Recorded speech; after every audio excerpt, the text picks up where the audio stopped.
አጠቃላይ የሀገር አቀፍ የ9 ወራት ግምገማችን ላይ በተለይ ቱሪዝምን በተመለከተ ባለፉት 9 ወራት ከዚህ በፊት ባልነበረ መልኩ በመንግስት በተለያዩ ተቋማትም ከፍተኛ ትኩረት ተሰጥቶት ሲሰራበት የነበረው የኮንፈረንስ ቱሪዝምን ጉዳይ ተመልክተናል። በዚህ የቱሪዝም ንዑስ ዘርፍ ውስጥ በጣም ከፍተኛ ለውጥ ያየንበት ነበሩ ያለፉት 9 ወራት።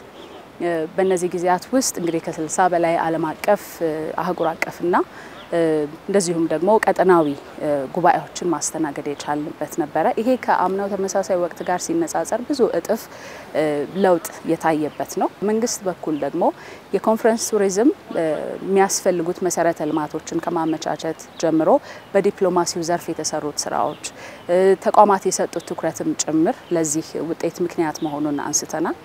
በዚህ ሂደት ውስጥ እንግዲህ ቱሪዝም የሀገርንም ገጽታ አብሮ የሚገነባ ዘርፍም እንደመሆኑ መጠን እዚህ የሚመጡት ለተለያየ ጉዳይ የሚመጡት ተሳታፊዎች በዛው ደግሞ እንደ ሀገር ያለውን ጸጋዎቻችንን እንዲመለከቱ እንዲጎበኙና የኢትዮጵያን ገጽታም እንዲያስተዋውቁ ማድረግ የተቻለበት እንደሆነ ተመልክተናል። በአጠቃላይ ደግሞ የቱሪዝም ዘርፉን ስንመለከተው ከኮንፈረንስ ቱሪዝሙ ባሻገር ደግሞ የመዳረሻ ልማት ስራዎችንም ባለፉት 9 ወራት በስፋት ሲሰራ እንደነበረ ይታወቃል።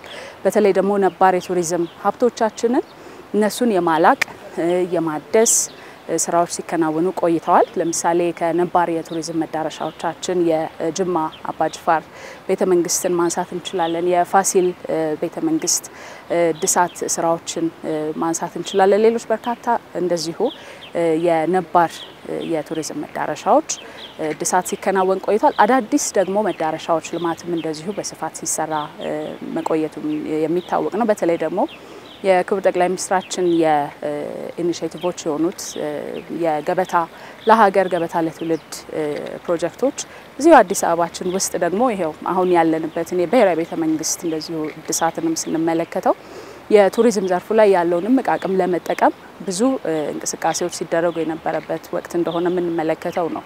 ከዛ ባሻገር ደግሞ የኢትዮጵያን ገጽታ በዓለም አቀፍ ደረጃ የማስተዋወቁ ስራዎችን አንዱ የቱሪዝም ዘርፍ የተሰጠው ኃላፊነት ነውና በዓለም አቀፍ ደረጃ የሚከናወኑ የቱሪዝም ዘርፉ ላይ ትልልቅ ስም ያላቸው ዓለም አቀፍ መድረኮች አሉ።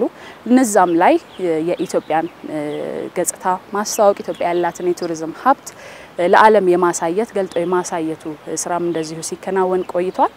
እንደሚታወቀው በአውሮፓ የትልቅ የባህልና የቱሪስት መዳረሻ በሆነችው ፕራግ ላይ የኢትዮጵያን ምድረ ቀደምትነት ለዓለም የምናስተዋውቅበትን ስምምነት አድርገናል። እሱም በቅርቡ እንደዚሁ ተፈጻሚ ይሆናል።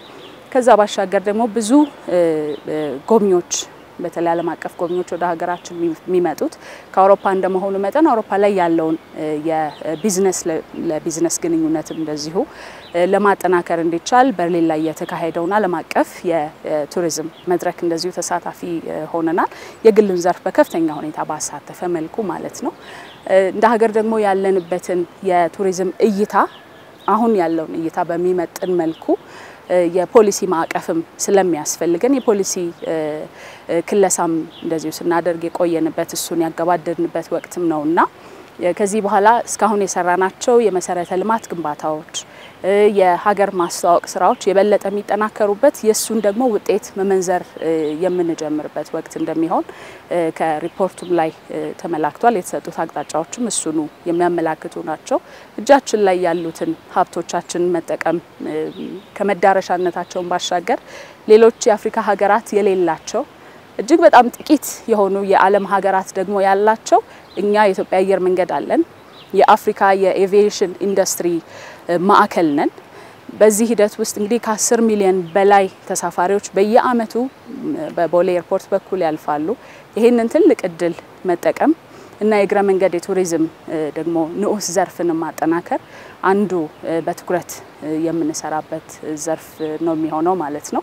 ይሄንን ለማድረግ ደግሞ የብዙ ተቋማት ቅንጅት የብዙ ተቋማት ትብብር ያስፈልጋል እና ወደ ዲጂታል ዓለሙም እንደዚሁ የቱሪዝሙን ኢንዱስትሪ እንዲቀላቀል ማድረግ ያስፈልጋል ማለት ነው። እነዚህን ዋና ስራዎች ይዘን የሚቀጥሉትን ወራት ምናከናውናቸው ይሆናሉ ማለት ነው።